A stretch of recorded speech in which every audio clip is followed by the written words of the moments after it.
कृष्ण हरे हरे, राम हरे राम, राम राम हरे हरे। श्रील प्रभुपाद की जय, समवेत भक्तवृंद की जय। तो अभी हम लोग अक्रूर जी की वृंदावन यात्रा के विषय में पढ़ रहे थे। किस तरह कंस अक्रूर को अनुरोध करता है और बड़ी झूठी विनम्रता दिखाता है। किस तरह प्रभुपाद वो जो है समवेत भक्त और वो बड़ा कृपालु हैं, और किस तरह कंस को उनकी जरूरत है इत्यादि। और इस तरह से कंस अपना आयोजन बताता है कि आप जाइए, कृष्ण बलराम को वृंदावन से मथुरा ले आइए। तो मैं यहाँ पर पूरी व्यवस्था करके रखा हूँ कि अलग अलग मल्लार हैं, कुवलयापीड़ हाथी है इत्यादि, ये सब उनको मार देंगे। तो अक्रूर तो जानते हैं कंस कितना भी आयोजन करेंगे तो कृष्ण बलराम को कुछ नहीं कर सकते। तो इसीलिए अक्रूर बोलते हैं कि हाँ, आप एक आयोजन कर रहे हो, लेकिन फिर विधाता भी एक आयोजन करते हैं। तो व्यक्ति के भाग्य के अनुसार उसके आयोजन की सिद्धि होती है। तो आप यद्यपि चाह रहे हो कुछ करना, लेकिन आपके भाग्य में जो होगा वो होगा। तो इनडायरेक्टली बोलते हैं कि वास्तव में आपका प्लान सक्सेसफुल होगा नहीं। नया एकदम रथ अक्रूर को कंस देते हैं, और वो नए रथ को लेकर के द्वादशी के दिन अक्रूर निकलते हैं। और कितना शुद्ध चिंतन है, यद्यपि मथुरा और वृंदावन के बीच में ज्यादा डिस्टेंस नहीं है। अगर रथ में बैठ करके जाएगा, और विशेषता उस समय पर के रथ तो बड़े दिव्य हुआ करते थे, मन की गति से भी चलते थे, वायु की गति से भी चलते थे। इतने विशेष रथ को लेकर के निकले थे, लेकिन सुबह सुबह मंगल आरती के समय, या बोल सकते हैं ब्रह्म मुहूर्त के समय निकलने के बाद भी शाम तक पहुंचे नहीं, क्योंकि वो चिंतन कर रहे थे। तो हमको ये समझ में आता है भक्ति जल्दीबाजी का काम नहीं है। हम लोग सोचते हैं कि खत्म कर दिया, मैंने 16 माला मैंने खत्म कर दी, तो मैंने भगवान की संगति खत्म कर दी, मैंने मंदिर का प्रोग्राम खत्म कर दिया, मैंने भागवत पढ़ के खत्म कर दी। तो खत्म करना शत्रुओं को व्यक्ति खत्म करता है। हाँ, मैंने इनको खत्म कर दिया, उनको खत्म कर दिया। लेकिन भक्ति आस्वादन करने की है। मूढ़ो रसिका भुवि भावुका। जितना ज्यादा भक्त उन्नत होते हैं हर क्रिया में, वो उसको रस लेते हैं। जैसे हम देखते हैं हमारे इस्कॉन में कितने वरिष्ठ भक्त हैं। हिज होलीनेस जयपताका का स्वामी महाराज, वो जब दर्शन करने आते हैं तो शिल प्रभुपाद के विग्रह के 20-30 मिनट दर्शन करते हैं। फिर एक एक ऑल्टर के सामने कई कई मिनटों तक, कई कई घंटों, कई बार दर्शन करते हैं। और वो कब दर्शन करने आते हैं? वो 10-11 बजे के आसपास दर्शन करने आते हैं, जब मंदिर में कोई रहता नहीं। क्योंकि उनको मालूम है वो जब आएंगे तो भीड़ लग जाएगी, तो बाकी भक्तों को भी असुविधा होगी और उनको भी असुविधा होगी। तो 10-11 बजे के आसपास आते हैं, जब सब भक्त खा पी के अपने अपने काम में लग जाते हैं, महाराज जाके दर्शन करते हैं। वैसे ही हम लोग देखते हैं जोरीनेस गोपाल कृष्ण गोस्वामी महाराज, वो जब गायत्री करते थे तो कभी कभी आधा आधा घंटा, पौन पौन घंटा गायत्री करते थे। 5 मिनट में, कभी कभी भक्त लोग तो रिकॉर्ड मारते हैं 3 मिनट में भी उनकी गायत्री जब हो जाता है। लेकिन उनको आधा घंटा, पौन घंटा, 1 घंटा भी लगता था। तो भक्ति हम लोग देखते, राधानाथ स्वामी महाराज में अभी 2-3 दिन पहले का उनका प्रवचन सुन रहा था सिलिकन वैली वैली का। तो महाराज गेट से अंदर आए टेम्पल हॉल में, और वो रिकॉर्डिंग थी, वो व्यासासन तक बैठने के लिए उनको 20 मिनट लगे। हम तो फटाफट हो जाता है सब काम, लेकिन महाराज आए, सब वैष्णव को प्रणाम किया, एक एक को नमस्कार किया, प्रभुपाद जी के सामने गए, उनको प्रणाम किया, प्रभुपाद जी के सामने बैठ के उनसे प्रार्थना की, भगवान को प्रणाम किया, भगवान को प्रार्थना की। फिर जाके व्यासासन पे बैठे, पूरा मंगलाचरण किया। उसके बाद उन्होंने कक्षा दी। तो अपनी चेतना को, कल भी हम लोग चर्चा कर रहे थे, भोजन खाने में समय नहीं लगता है, तुरंत हम लोग 5-10 मिनट में खा लेते हैं, लेकिन बनाने में घंटों लगते हैं। तो उसी तरह चेतना भगवान को अर्पित करने में क्षण भर भी नहीं लगता, लेकिन उस चेतना को तैयार करने में समय लगता है। तो अक्रूर सबसे पहली जो योग्यता अपनी प्रदर्शित कर रहे हैं वो है विनम्रता। विनम्रता वो मूल्य है जिसके द्वारा हम आध्यात्मिक संसार में प्रवेश करते हैं। तो अविनम्रता के साथ कि मैं अयोग्य हूँ, मेरे कोई पुण्य नहीं, दान नहीं, तपस्या नहीं, भक्ति नहीं, किसी भी प्रकार की योग्यता नहीं कि मैं भगवान के दर्शन करने के लिए आ जा रहा हूँ। लेकिन फिर भी भगवान पतित पावन हैं, और जैसे एक घास का तिनका किसी तरह नदी के तट पर लग जाए, उस तरह मेरा सौभाग्य उदित हुआ है कि मुझे भगवान के दर्शन करने के लिए मिल रहे हैं। तो अभी किस किस को कृतज्ञता हमको देनी चाहिए, अक्रूर से सीखना है। हम अगर कंस के सामने आएंगे तो केवल हम कंस को गाली देंगे। आपको पता है कि कंस के वध की जो तिथि है, यही चतुर्दशी के दिन कंस का वध किया था। तो चतुर्दशी के दिन वहां पर जैसे हम लोग दशहरे पे रावण का पुतला बनाते हैं, तो मथुरा में वो लोग कंस का पुतला बनाते हैं। और सारे मथुरावासी आके, कोई उसको गाली देता है, कोई चप्पल फेंक के मारता है, कौन क्या क्या करता है कि कंस इतना बड़ा दुष्ट था। लेकिन यहाँ अक्रूर कंस के लिए भी कृतज्ञता अर्पित कर रहे हैं। श्लोक संख्या 7। कंसो बताद्या कृतमेत्यनुग्रहम् द्रक्ष्येऽङ्घ्रिपद्मं प्रहितो मुना हरे कृत्वावतारस्य दुरत्ययं तमः पूर्वेतरं यन्नखमण्डलत्वषा। नीतू माता जी पढ़िए। हरे कृष्णा प्रभु जी। निसंदेह आज राजा कंस ने मुझे उन भगवान श्री हरि के चरण कमलों का दर्शन करने के लिए भेजकर मेरे ऊपर महती कृपा की, जिन्होंने अब इस संसार में अवतार लिया है। भूतकाल में उनके चरण नखों के तेज से ही इस भौतिक संसार के दुर्लभ अंधकार को अनेक आत्माओं ने पार करके मुक्ति प्राप्त की है। हरे कितनी कृष्णा प्रभु जी। कृतज्ञता बोल रहे हैं, कंस ने मेरे ऊपर महती कृपा की है। कंस ने भगवान के दर्शन के लिए मुझे भेजा है। कितनी बड़ी कृपा कंस ने की है। तो कृतज्ञता, हम लोग इंग्लिश में बोलते हैं, ग्रेटिट्यूड इज नेवर सिलेक्टिव। कृतज्ञता चुन करके नहीं होती है कि नहीं हम इनको तो कृतज्ञ हैं लेकिन इनके लिए हम बिल्कुल भी कृतज्ञ नहीं है, ये हमारे दुश्मन है। नहीं, भक्त सबके लिए कृतज्ञ होता है। श्रीपाद रामानुजाचार्य जब तिरुपति दर्शन करने के लिए जा रहे थे, तो रास्ते में एक शूद्र को, जो कुएं से जल निकाल रहा था, वो शूद्र को रामानुचार्य पूछते हैं कि ये त्रिमुला पर्वत का रास्ता कहाँ है। तो वो शूद्र बताता है, ये दिशा में आप जाइए, आपको मिल जाएगा। तो रामानुचार्य वो शूद्र को दंडवत प्रणाम करते हैं। तो शिष्य लोग देखने लगते हैं, ये यतिराज है। यति अर्थात सन्यासी। सन्यासियों में अग्रगण्य है रामानुजाचार्य, और एक शूद्र को प्रणाम कर रहे हैं। तो उन्होंने, शिष्यों ने पूछा, गुरु महाराज आप इनको क्यों प्रणाम कर रहे हो। और इन्होंने हमको भगवान का रास्ता दिखाया है, और जो भगवान का रास्ता हमको दिखाते हैं वो हमारे गुरु हैं, पद प्रदर्शक है। तो इस तरह से यहाँ पर कंस को महती कृपा अनुभव कर रहे हैं अक्रूर। हम लोग प्रथम स्कंद में देखते हैं, संजय जो कि व्यासदेव के शिष्य हैं, वो धृतराष्ट्र की सेवा करते थे। गीता में संजय वाच है, धृतराष्ट्र को पूरी गीता संजय सुनाते हैं। लेकिन जब धृतराष्ट्र विदुर के प्रचार से चले जाते हैं वन में, तो संजय रोने लगते हैं और वो बोलते हैं, मेरे इतने महान स्वामी मुझे छोड़ के चले गए। तो एक भक्त का भाव कितना सुंदर होता है वरिष्ठों के प्रति, या कोई भी उस व्यक्ति के प्रति जो उन्हें भगवान की सेवा में लगाए रखता है। विदुर का भाव क्या है, धृतराष्ट्र अगर मुझे सेवा में नहीं लगाता, मुझे गीता सुनने को नहीं मिलती, मुझे यहाँ पर भगवान के भक्त हस्तिनापुर में रह के पांडवों के भगवान के दर्शन करने को नहीं मिलते। तो धृतराष्ट्र के लिए कृतज्ञता है, यहाँ पर अक्रूर के कंस के लिए कृतज्ञता है। तो बहुत विरोधाभास लगता है, लेकिन ये शिक्षा लेनी है। ऐसे ही लोगों को भगवान के दर्शन होते हैं। आगे इस अध्याय में हम देखेंगे भगवान कितना सुंदर अक्रूर को रिसीव करेंगे, कितना सुंदर भगवान आदान प्रदान करेंगे। तो ऐसे ही नहीं मिलता है, जिसका चेतना प्रगाढ़ शुद्ध है उसी को भगवान इस तरह आदान प्रदान करते हैं। यदर्चितं ब्रह्म भवादिभिः सुरैः श्रिया च दिव्या मुनिभिः स सत्वतैः गोचारणायानुचरैश्च चरद्वने यद्गोपिकानां कुचकुङ्कुमाकितम्। सरोज माता जी पढ़िए। हरे कृष्ण प्रभु जी, दंडवत प्रणाम। उन्हीं चरण कमलों की ब्रह्मा, शिव तथा अन्य सारे देवता, लक्ष्मी जी तथा बड़े बड़े मुनि और वैष्णव पूजा करते हैं।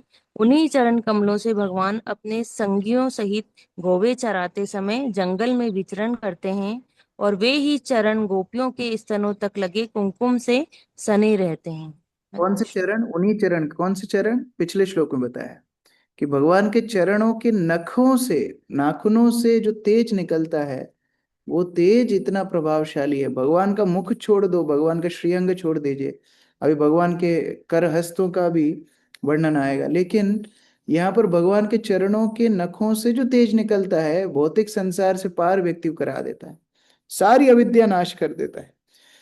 तो उन चरणों का ब्रह्मा जी, शिव जी, सारे देवता, लक्ष्मी, बड़े बड़े मुनि, वैष्णव इत्यादि हमेशा वंदना करते हैं। ऐसा वर्णन आते 10,000 सामान्य वैदिक सभ्यता को पालन करने वाले मनुष्यों से श्रेष्ठ एक ब्राह्मण होता है। 10,000 से श्रेष्ठ एक ब्राह्मण, और ऐसे 1,000 ब्राह्मणों में से एक वैष्णव होता है। तो मतलब एक वैष्णव कितना दुर्लभ हो गया, 10,000 और 1,000 मतलब 7 जीरो, 10 मिलियन। तो इतना दुर्लभ एक वैष्णव है, और वो किसका आराधना करते हैं, भगवान की आराधना करते हैं। तो वही चरण जिनके लिए ब्रह्मा शिव बड़े बड़े वैष्णव सब हमेशा लालायित रहते हैं, वो चरणों से भगवान क्या कर रहे हैं, गायों के पीछे पीछे भाग रहे हैं। तो ये दर्शन करने में आज जाने वाला हूँ, वो चिंतन कर रहे हैं, मनन कर रहे हैं। द्रक्ष्यामि नूनं सुकपोलनासिकं स्मितावलोकारुणकुञ्जलोचनं मुखं मुकुन्दस्य गुडालकावृतं प्रदक्षिणं मे प्रचरन्ति वै मृगा। अदिति माता जी। अवश्य ही मैं भगवान मुकुंद के मुख को देखूंगा, क्योंकि अब हिरन मेरे दाईं ओर से निकल रहे हैं।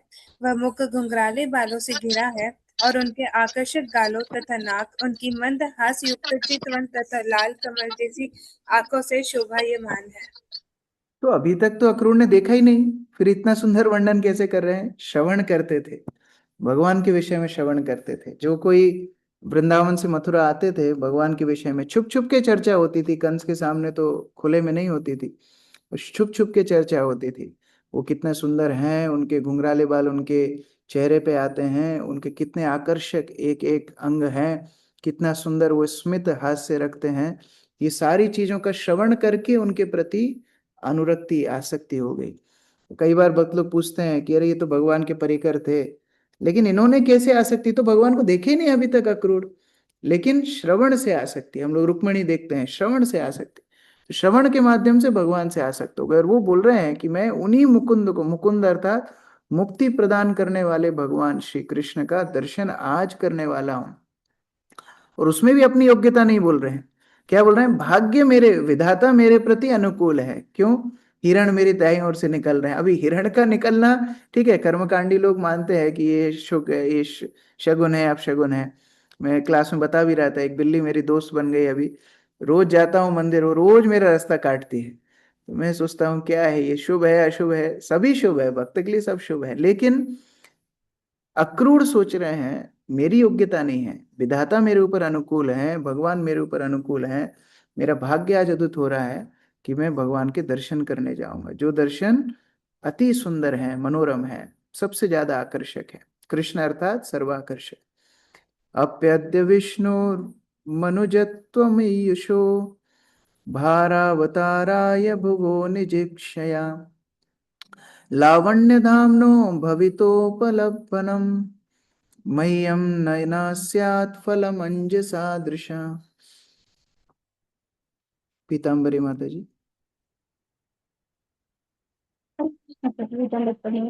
मुझे समस्त सौंदर्य के आधार उन भगवान श्री विष्णु के दर्शन होंगे, जिन्होंने पृथ्वी का भार उतारने के लिए स्वेच्छा से मनुष्य जैसा रूप धारण किया है।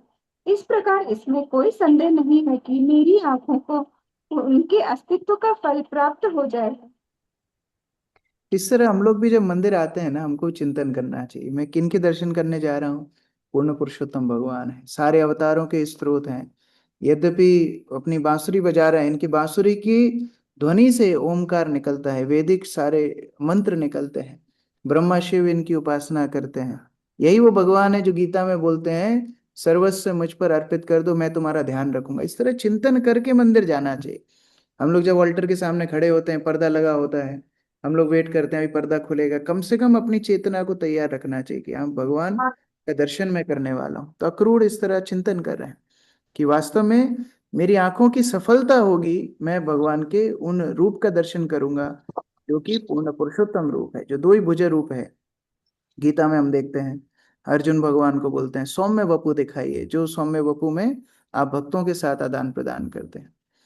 या इक्षिताहम रहितोप्य सत्सतो स्वतेजसा पास्ततमो विदाभ्रम स्वमाययात्मं रचितैस्तदीक्षया प्राणाक्षदीभिः सदनेश भीयते।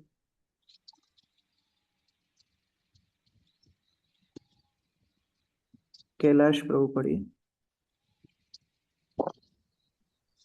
हरे कृष्णा, दंडवत प्रणाम प्रभु जी। वे भौतिक कार्य कारण के साक्षी हैं, फिर भी वे उनकी झूठी पहचान से अपने को सदैव पृथक रखते हैं। वे अपनी अंतरंगा शक्ति के द्वारा पृथक तथा भ्रम के अंधकार को दूर करते हैं। जब वे अपनी भौतिक सर्जन शक्ति का पर दृष्टि डालते हैं तो इस जगत के जीव प्रकट होते हैं और ये जीव उन्हें अपनी प्राणवायु, इंद्रियों तथा बुद्धि कार्यों में अप्रत्यक्ष रूप से अनुभव करते हैं। हरे। तो यहाँ पर बता रहे हैं कैसे भगवान सृष्टि को केवल अपनी दृष्टि से ही जागृत कर देते हैं। कोई बोलता है ब्रह्म सत्य जगत मिथ्या, वास्तव में मिथ्या नहीं है। भगवान ने जिस वस्तु को सृष्टि किया हो वो मिथ्या कैसे हो सकता है?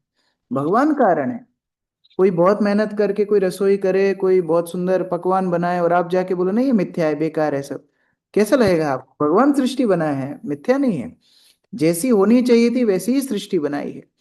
लेकिन दो प्रकार से जीव अविद्या में या भगवान की विस्मृति में होते हैं। एक जो माया के कारण भगवान को भूल गए हैं, दूसरा जो प्रेम के कारण ये नहीं जानते हैं कि ये भगवान है। वास्तव में जीव को उस भ्रम से बाहर निकल के भगवान के प्रेम में जाना है। तो अक्रूर बोल रहे हैं हो सकता है मैं नहीं जानता भगवान कौन है, लेकिन अगर भगवान अपनी कृपा करेंगे मैं उनको समझ पाऊंगा। तो यहाँ भी अपनी विनम्रता, अपनी असमर्थता को बता रहे हैं। यस्याखिलामीव हविषु मंगलै वाचो विमिश्र गुणकर्म जन्मभि प्राणन्ति शुभन्ति पुनन्ति वै जगत् यास्तद्विरक्ता सव शोभना मता। प्रमोदानंद प्रभु जी। हरे कृष्ण प्रभु जी। भगवान के गुणों, कर्मों तथा अवतारों के सारे पाप नष्ट हो जाते हैं तथा उत्पन्न समस्त सौभाग्य एवं इन तीनों का वर्णन करने वाले शब्द संसार को जीवन दान देते हैं, उसे सुशोभित करते हैं, अशुद्ध करते हैं। दूसरी ओर उनकी महिमा से विहीन शब्द की सजावट करने जैसे होते हैं। हरे कृष्ण प्रभु जी। इतना सुंदर वर्णन कर रहे हैं भगवान के गुण कर्म अवतार वास्तव में भौतिक नहीं है। कोई सोच सकता है कि अरे भगवान ऐसी सामान्य लीला कर रहे हैं, ग्वाले बन गए हैं, गोपियों के साथ कर रहे हैं, गोपों के साथ कर रहे हैं, तो क्या वास्तव में सामान्य पुरुष तो नहीं है कहीं? बोले नहीं। अक्रूर जानते हैं, अक्रूर बोल रहे हैं मैं जो भगवान का दर्शन करने वाला हूँ उनके गुण कर्म अवतार इतने शुद्ध हैं, उनका वर्णन करने वाले शब्द व्यक्ति को शुद्ध कर देते हैं। उनको देखना, उनको स्पर्श करना, उनके साथ में संग करना वो तो अलग बात है। उनकी केवल लीलाओं का वर्णन करने से व्यक्ति शुद्ध हो जाता है। आज हम लोग कितने, भगवान 5,000 वर्ष पहले पृथ्वी प्रकट हुए, हम लोग आज भागवत पढ़ रहे हैं, लेकिन कितनी शुद्ध लीलाएं हैं उनका आज भी श्रवण करते हैं, ऐसी भावना आती है हम भगवान की संगति करें। दूसरी ओर जो भगवान की चर्चा नहीं है, जो भगवान का गुणगान नहीं है, उसको क्या बोल रहे हैं यहाँ पर? शव शोभना। मृत शव को कोई यदि सजा रहा हो उसका क्या मूल्य है? लोग लेके जाते हैं ना, कोई मर जाता है शॉल उड़ाते हैं, पता नहीं इतनी गर्मी में भी सब शॉल उड़ाते हैं। तो शॉल उड़ाते हैं तो वो निश्चित करते हैं सबसे सस्ती शॉल लेके जाएंगे। क्यों? कोई पश्मीना शॉल लेके नहीं जाता है, वो 100-150 वाली शॉल लेके जाते हैं। उनको पता है ये डालेंगे शमशान में निकाल देंगे, शव का क्या श्रृंगार है। यहाँ पर बोल रहे हैं अगर भगवान का गुणगान नहीं है, वास्तव में वो शव के श्रृंगार के समान है, अर्थात अस्थाई है। सा चावतीर्ण किल सात्वतान्वये स्वसेतुपालामरवर्य संश्रमकृत यशो वितन्वन् व्रजास्त ईश्वरो गायन्ति देवा यशशेष मंगला। अर्चना माता जी पढ़िए। वे ही भगवान सात्वत वंश में प्रमुख देवताओं को प्रसन्न करने के लिए अवतरित हुए हैं, जो उनके द्वारा निर्मित धर्म के नियमों को धारण करने वाले हैं। वे वृंदावन में रहते हुए अपने यश का विस्तार करते हैं, जिसकी महिमा देवतागण गाकर करते हैं और जो सबों को मंगल प्रदान करने वाले। वे ही भगवान सह, वह कौन से भगवान? जिनके गुणगान सर्व पवित्र कर देते हैं, जिनके गुणगान सारे मंगलकारी हैं, वही भगवान अभी पृथ्वी पे अवतरित हुए हैं। तो मैं जो भगवान का दर्शन करने जा रहा हूँ वो सामान्य बालक नहीं है। देवतागण भी उनकी महिमा का गान करते हैं। वो वृंदावन नाथ को, वो वृंदावन नरेश को मैं दर्शन करने जा रहा हूँ। तो हम तो अद्य नूनं महतां गतिं गुरुं त्रैलोक्यकान्तं दृश्यमन्महोत्सवम् रूपं दधानं श्रियईप्सितास्पदं द्रक्ष्ये ममासम् उषसा सुदर्शन। ब्रजेश प्रभु। आज मैं उन्हें अवश्य देखूंगा, जो कि महात्माओं के गंतव्य तथा आध्यात्मिक गुरु है। सभी नेत्रवानों को उनके दर्शन से हर्ष होता है, क्योंकि वे ब्रह्मांड के वास्तविक सौंदर्य है। निसंदेह उनका साकार रूप लक्ष्मी जी द्वारा अभिषिक्त आश्रय है। अब मेरे जीवन के समस्त प्रभाव शुभ बन चुके हैं। हरे कृष्ण। प्रकार वास्तव में आंखों की सफलता है दृष्टि मत महोत्सवम। आंखों के लिए महोत्सव है भगवान के दर्शन करना। ब्रह्मांड का असली सौंदर्य भगवान के दर्शन ही है। तो हम लोग रोज आते हैं भगवान के दर्शन करने के लिए। ये सोचना चाहिए, वास्तव में हमारी आंखों की सफलता है। ब्रह्मांड में सबसे सुंदर है भगवान। आशीष प्रभु, आज कौन सी ड्रेस थी मदन मोहन की मंगला आरती में? हाँ, नहीं आए थे। परमवीर प्रभु? हाँ, आप तो देख रहे हैं, इनको पूछ रहा हूँ। ये लोग तो थे, सा शरीर वहीं खड़े थे। हाँ, येलो कलर का बता दिया पड़ोसी ने। ठीक है। तो इस तरह जब देखते हैं, दर्शन करते हैं, हमको चिंतन करना चाहिए। वास्तव में सबसे आकर्षक भगवान है, और भगवान की आकर्षक जो सौंदर्य है उसके प्रति हमारा मन लग जाएगा तो भौतिक विषयों के प्रति हमारी आसक्ति नहीं रहेगी। अथावरूढ़ा स्पदिशयो रथात् प्रधान पुंसोश्चरणं स्वलब्धये धियादृतं योगिभिरपि अहं ध्रुवं नमस्याभ्यां च सखिन् वनौकशा। गायत्री माता जी।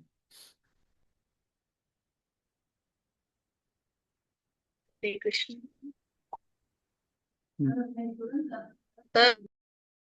से नीचे उतर आऊंगा और भगवान कृष्ण तथा भगवान बलराम दोनों के चरण कमलों को नमस्कार करूंगा। उनके पैर वही है जिन्हें आत्म साक्षात्कार के लिए प्रयत्नशील बड़े बड़े योगी अपने मन के भीतर धारण करते हैं। मैं दोनों के बाल मित्रों तथा वृंदावन के अन्य समस्त वासियों को भी अपना नमस्कार।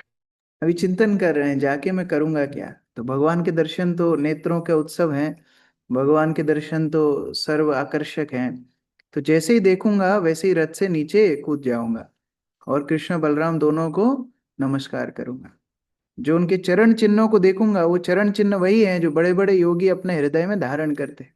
उनको प्रत्यक्ष देखूंगा, बिना योग अभ्यास के, बिना अष्टांग योग के, बिना ध्यान के, बिना शास्त्र अध्ययन के, और डायरेक्ट उनके दर्शन हो रहा है। अक्रूर कितना कृतज्ञ है।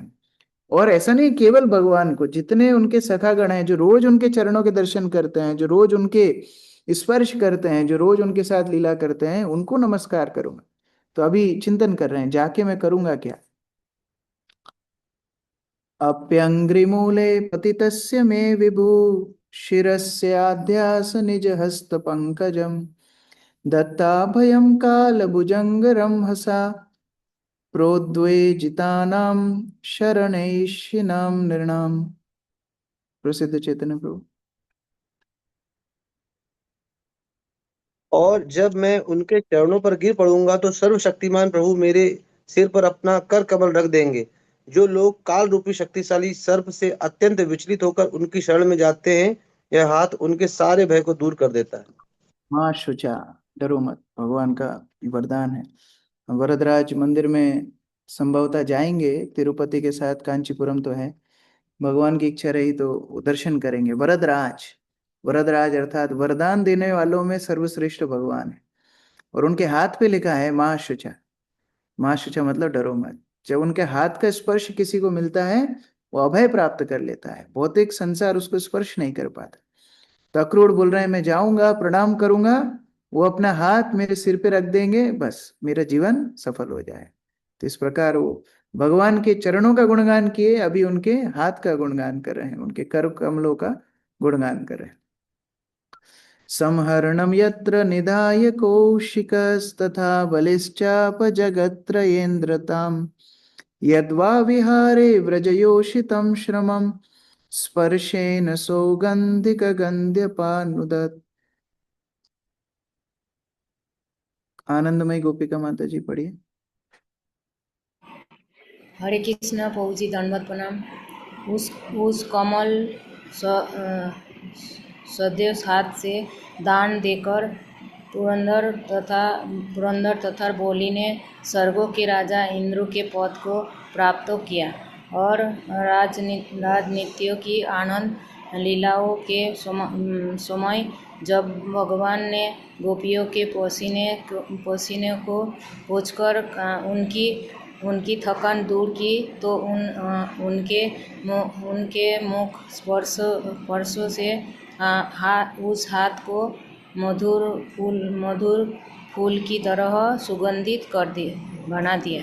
ना पक्का श्रवण है, एक एक लीला वर्णन कर रहे हैं कि बलि के सिर पर हाथ रखा, बलि इंद्र के पद को प्राप्त कर गए, भगवान स्वयं बलि के द्वारपाल भी बने। और वही हाथ को जब गोपियां रास के समय में श्रम के कारण थक गईं, भगवान अपने हाथ से उनका पसीना पूछते हैं, वो प्रफुल्लित हो जाती, उनका सारा श्रम चला जाता है। तो भक्त को क्या इसी क्षण की प्रतीक्षा है। हम लोग तो बहुत श्रम करने का प्रयास करते हैं, साधना करते हैं, भक्त लोग सिद्धि के लिए बहुत प्रयत्नशील करते हैं, लेकिन साधना ही वहीं तक ले जाती है। जो गुरु वैष्णवों ने हमको पद्धति दी है उतनी शक्तिशाली है, स्तर तक भक्त को ले जा सकती है, लेकिन प्रतिदिन उसका पालन निष्ठा के साथ करना होगा। इसी में हम लोग चूक जाते हैं, बेसिक ही हमारे हिले हुए हैं। 16 माला का जप करने को बोलो तो वहां गड़बड़ है, भागवत पढ़ने के लिए मनन चिंतन करने के लिए वहां गड़बड़ है, प्रचार कार्य में सहयोग में वहां गड़बड़ है। तो फिर हम कैसे अपेक्षा कर सकते हैं कि हमारे साथ होगा। तो श्रम को देख के भगवान ने हाथ को स्पर्श किया, गोपियों को भी श्रम करना पड़ा। तो इसलिए हर भक्त प्रयास करता है, मेरी श्रम की सफलता है यदि मैं भगवान को इस तरह स्पर्श कर पाऊंगा या भगवान मुझे स्पर्श करेंगे। वास्तव में भक्त ये सोचता ही नहीं है कि मैं भगवान के दर्शन करूंगा, भक्त ये सोचता है मैं सेवा इतने अच्छे से करूंगा, भगवान मुझे अपना दर्शन देंगे, भगवान मुझे अपना स्पर्श देंगे। तो वही यहाँ पर अक्रूर चिंतन कर रहे हैं। न मयि उपैष्यत्यरिबुद्धिमच्युता कंशस्य दूता प्रहितोऽपि विश्वदृक् यो अन्तर्बहिश्चेतस एतदीहितम् क्षेत्रज्ञैक्ष्यति अमलेन चक्षुषा। हरिओम प्रभु। यद्यपि कंस ने मुझे यहाँ पर अपना दूत बनाकर भेजा है, किंतु अच्युत भगवान मुझे अपना शत्रु नहीं मानेंगे। आखिर सर्वज्ञ प्रभु इस भौतिक शरीर के क्षेत्र के वास्तविक ज्ञाता है, क्षेत्रज्ञ और वे अपनी पूर्ण दृष्टि से बद्ध जीवों के हृदय के सारे प्रयासों को अंदर और बाहर से देखते हैं। और कितना विश्वास है, बोल रहे हैं भगवान मुझे कभी भी गलत नहीं समझेंगे। यद्यपि मैं कंस का दूत बन के जा रहा हूँ, कंस का रथ लेके जा रहा हूँ, लेकिन भगवान तो अंतर्यामी है, सर्वज्ञ है, वो जानते हैं मेरे हृदय कैसा है। हम लोग कल भी चर्चा कर रहे थे, भगवान को यदि पता पड़ जाए हम किस भावना से सेवा कर रहे हैं तो भगवान को तो मालूम ही है। दूसरे किसी को पता पड़ जाए तो वो सहन ही नहीं कर पाएगा, हमको अपनी दृष्टि के सामने नहीं देख पाएगा। लेकिन भगवान सब कुछ जानते हुए भी हमारी सेवा स्वीकार करते हैं। यहाँ क्रूर का तो भाव इतना शुद्ध है, उनको पूर्ण विश्वास है मैं कंस का दूत बन के जा रहा हूं, फिर भी भगवान मुझे अंदर बाहर सब तरह से जानते हैं, तो मुझे चिंता का कोई विषय नहीं है। तो इस प्रकार से बहुत शुद्ध ये भावना है। और अक्रूर प्रसिद्ध है वंदनम, प्रार्थनाओं के लिए। तो हम लोग विचार कर सकते हैं, ऐसे तो नहीं भगवान के सामने जाके बहुत लंबी चौड़ी प्रार्थनाएं की हो, बाकी भक्तों ने बहुत बड़ी प्रार्थनाएं की हैं, प्रहलाद महाराज कितनी लंबी प्रार्थना है, अलग अलग वैष्णव की प्रार्थना है, लेकिन अक्रूर की प्रार्थना भगवान के दर्शन के पहले है। वो चिंतन ही प्रार्थना है कि मैं भगवान को कैसे दर्शन करूंगा, कैसे प्रणाम करूंगा, वो कितने महान है, कितने करुणावान है, उनके चरणों का क्या महत्व है, उनके कर कमल का क्या महत्व, ये चिंतन ही प्रार्थना है। तो प्रार्थना मतलब भक्त की चेतना है प्रार्थना। हमारी जो चेतना का अभिव्यक्ति होती है, once we express our consciousness, that is prayer.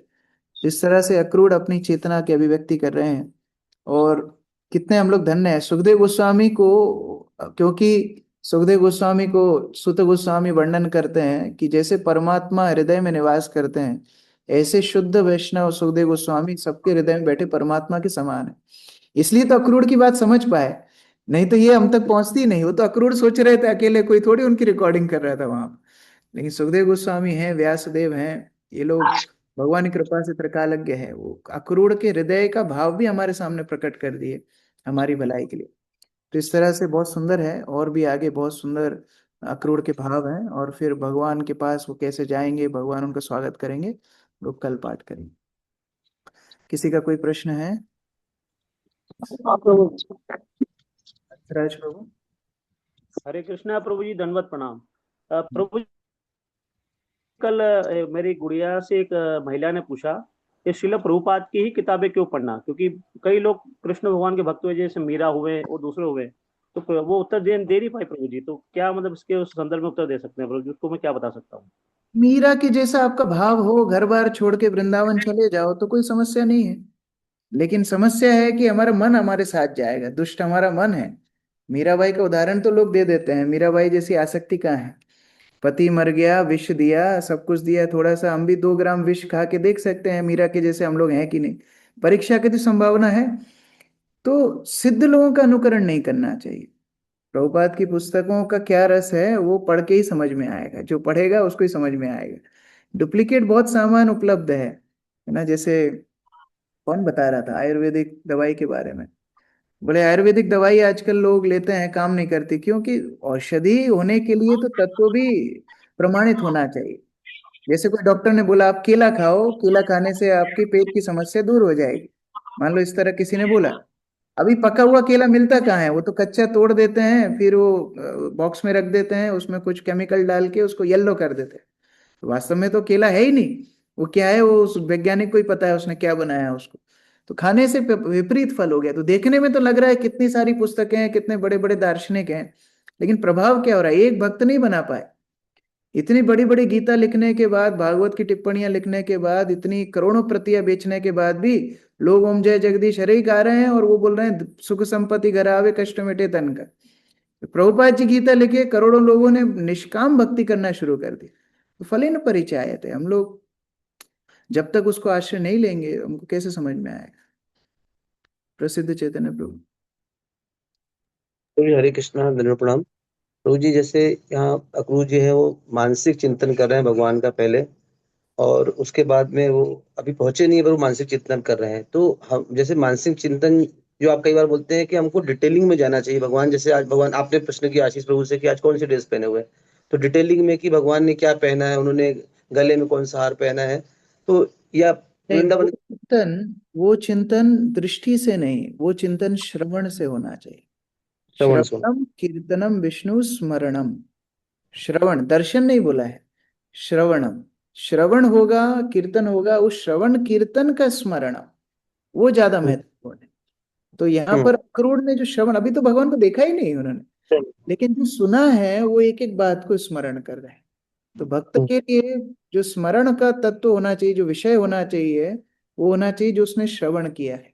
उसको बार बार ध्यान चिंतन करेंगे तो बहुत आसानी से भगवान के अंदर मति लग सकती है। श्रवण को पक्का कर। ठीक है, यस। रुद्राक्षी माता जी। हरे कृष्णा प्रभु जी, दंडवत प्रणाम। प्रभु जी, मुझे पूछना था युयुत्सु महाराज के बारे में, थोड़ा सा बता सकते हैं क्या? युयुत्सु मेरे को जी देखना पड़ेगा। ठीक है, मैं देख के कल कल बताऊंगा। हाँ जी प्रभु जी, हरे कृष्णा। अर्जुन प्रभु। प्रभु जी, एक्चुअली मैंने एक क्लास में सुना था कि जैसे मन में तो हमारे बहुत सारे विचार आते हैं, तो हमको मतलब एटलीस्ट कम से कम ये सोचना चाहिए कि मैं ये मन नहीं हूँ, और मतलब उस पर कैसे आप थोड़ा गाइड करिए, कैसे हम मन से डील कर सकते हैं उसको। वास्तव में मन एक भौतिक वस्तु है, मन कोई आध्यात्मिक वस्तु है ही नहीं। और मन का काम है इंद्रियों को चलाना, जैसे एक सॉफ्टवेयर हार्डवेयर को चलाता है, उसी तरह मन इंद्रियों को चलाता है। तो मन हम कैसे नहीं है, अभी हमारे लिए साक्षात्कार करना बहुत आसान है, शुद्ध भक्तों के लिए कठिन है, हमारे लिए बहुत आसान है। कैसे? जितने आइडिया हमारे मन में आते हैं भक्ति ना करने के, वो मन हमको देता है। तो वो सब चीजें, जितने भी हमारे आइडिया मन में आ रहे हैं, मैं बहुत थक गया हूँ, मेरी भक्ति नहीं हो रही है, मुझे थोड़े समय के लिए ब्रेक चाहिए, मैं सेवा मेरे को ही क्यों मिलती है, ये वैष्णव लोग इतना क्रोध क्यों करते हैं, ये हमको भक्ति नहीं करने के बहाने होते हैं, ये सब मन देता है। तो जितने ये विचार आवाजें आपके पेट में आएंगी, वो आप समझ जाना वो मन की है। आपके लिए, हमारे लिए समझना बहुत आसान है। शुद्ध भक्तों का मन हमेशा बोलेगा भजन करो, भक्ति करो, गुरु की सेवा करो। उनके लिए समझना कठिन है ये मन है कि आत्मा है, क्योंकि वास्तव में दोनों एक ही काम कर रहे हैं। लेकिन हमारे लिए समझना बहुत सरल है। आज हम लोग गीता पाठ तीसरे अध्याय लास्ट में बोल रहे थे, भगवान बोलते हैं कि कैसे इंद्रियों से श्रेष्ठ मन, मन से श्रेष्ठ बुद्धि, बुद्धि से श्रेष्ठ आत्मा। लेकिन वो साक्षात्कार करेगा कौन? जो उत्तम कोटि में, चेतना में उत्तम होगा। नहीं तो बद्धावस्था में उसको साक्षात्कार करना बहुत सरल है। भक्ति से जो दूर ले जाए वो मन का प्रलोभन है। श्याम गोविंद प्रभु जी। प्रभु जी कौन बोल रहे हैं? कृष्णा दंडवत प्रणाम प्रभु जी। हाँ, बहुत ही सुंदर, और आपकी मुखारविंद से सुनने से और भी हमें अच्छा वो जो है उसको श्रवण में और रुचि बढ़ती है। तो मेरा ऐसा निवेदन है कि आप आशीर्वाद दें। हमारे दो नए जो गांव के, एक सरपंच है सुरपाल सिंह और एक अर्जुन सिंह, हमारे भागवत कक्षा से जुड़े हैं और वो हमें सहयोग करना चाहते हैं, आपको, आपसे मिलना भी चाहते हैं और इस मार्ग में आगे बढ़ना चाहते हैं। तो कृपया अर्जुन और सुरपाल थोड़ा वीडियो चालू करो अपना, प्रभु देखेंगे आपको। अर्जुन सिंह तो इधर देख रहा हूँ एक नाम। हाँ जी जी जी, और एक सुरपाल है जो हाँ, सरपंच है गांव के। हरि बोल, तो बहुत दोनों सुंदर। कल से ज्वाइन किए हैं। जी जी, हरे कृष्ण। Thank you. आप लोग भक्ति करेंगे, आप लोग आध्यात्मिक रूप से आगे बढ़ेंगे तो पूरे गांव को दिशा दिखा पाएंगे। अभी तो गति देख ही रहे हैं, शहरों से ज्यादा बुरी स्थिति गांव की है। शहर में तो फिर भी लोग थोड़ा बहुत विचार करते हैं, गांव में ज्यादा पाप कृत्य हो रहे हैं। लोग नशा करके पड़े रहते हैं, क्या क्या करते हैं। इसलिए आप लोग भक्ति में आगे बढ़ेंगे, दूसरों को भी दिशा दे पाएंगे। Thank you. हरे कृष्णा ये प्रभु जी। प्रभु जी, वीवो 24 हाँ, टू समझ गया, सेवन ये है, सुरपाल सरपंच है गांव के। समझ गया था, उनका वीडियो ऑन हुआ देख के समझ गया। जी जी जी जी जी जी, के चेहरे थैंक से यू लग प्रभु रहा है जी। वो सरपंच है। जी जी जी, हरे हरे हरे कृष्ण। कृष्ण। कृष्णा प्रभु जी, अंकित, थैंक यू। दंडवत प्रणाम। धन्यवाद। अंकित प्रभु प्रश्न है। हरे कृष्णा प्रभु, दंडवत प्रणाम। प्रभु जी, अक्रूर महाराज जानते थे कि ये भगवान है, पर अक्रूर महाराज मतलब दर्शन करने तब गए जब कंस ने उन्हें आदेश दिया कि आप जाइए और इनको लेके आइए। इसके पहले वो खुद से मतलब भगवान के दर्शन करने गए नहीं, या? तो यही यही अंतर है शुद्ध भक्तों में और मिश्रित भक्तों में। मिश्रित भक्त क्या सोचेगा? अरे भगवान तो है, मौका चला जाएगा, थोड़ा दर्शन कर लेता हूँ, वीआईपी लाइन में चला जाऊंगा, पैसे दे दूंगा, पुजारी को पटा लूंगा। ये मिश्रित भक्त की भावना है। शुद्ध भक्त क्या सोचेगा? भगवान की सेवा के अनुकूल क्या है। अभी कंस का मंत्री नंद महाराज के घर में दर्शन करने जाएगा, खबर तो फैली जाएगी। तो पहले ही कंस को पता पड़ जाता कि वो कृष्ण बलराम ही है जिनको मेरा शत्रु है, उनको मारना है मुझे जाके। तो भगवान की सेवा में व्यवधान आ जाता है। तो इसलिए ये शुद्ध भक्तों का लक्षण है, भगवान की सेवा के क्या अनुकूल है तो प्रतीक्षा करते रहे, जब मौका आया फिर जाके दर्शन कर रहे। तो ये हमको सीखना है। कई बार भक्तों को ये भावना रहती है, अरे हमको संग नहीं मिल रहा। जैसे हमको याद है, हम लोग जब गुरु महाराज का पहली बार दर्शन किए थे, तो हमको श्यामांगी माता जी ने, परशुराम प्रभु ने एक सेवा दी थी, उनके घर में एक लेक्चर देना था। तो मैं तो बहुत छोटा था, शायद 13 साल का था। तो मैंने उनको बोला कि अरे गुरु महाराज मंदिर में कीर्तन कर रहे हैं और आप हमको बोल रहे हो आपके घर में जाके प्रोग्राम देने के लिए, तो हमको तो गुरु महाराज का कीर्तन सुनना है। तो उन्होंने फिर समझाया था, नहीं, service in separation is greater than service in association. साथ में रह के सेवा करने से श्रेष्ठ है। गुरु को क्या प्रसन्नता देगा वो सेवा करना है, चाहे दूर रहना पड़े, उसके लिए बड़ी बात नहीं है। तो फिर मैं गया उनके घर में, प्रोग्राम हुआ। रात में आते आते बहुत लेट हो गया, पूरा कीर्तन तो फिनिश हो गया। गुरु महाराज रूम में चले गए। अगले दिन भागवतम क्लास में गुरु महाराज बोलते हैं, मुझे श्यामंगी ने एक ईमेल लिखा, वो लड़के कौन थे जो उनके घर में प्रोग्राम करने के लिए गए थे, ये देखो। कीर्तन में नाचता था तो वो अवसर नहीं मिलता था, लेकिन कीर्तन छोड़ के सेवा करने गया, ऐसा नहीं अपने मन से गया, वरिष्ठों ने बोला वो बात मानी, तो और ज्यादा कृपा मिली। तो उसी तरह से भक्त का भाव क्या होना चाहिए, सेवा मुख्य होना चाहिए। वरिष्ठ भक्त जो सेवा दे रहे हैं वो ज्यादा हमको भगवान के गुरु के निकट लेके आएंगे। सामने नाचने से कूदने से भक्ति नहीं मिलती है ना, सेवा से भक्ति मिलती है। तो वो अक्रूर का भाव। थैंक यू प्रभु जी, थैंक यू। ठीक है, बाकी फिर कर लेंगे। हाँ? हरे कृष्ण। श्रील प्रभुपाद की जय। समवेत भक्तवृंद की।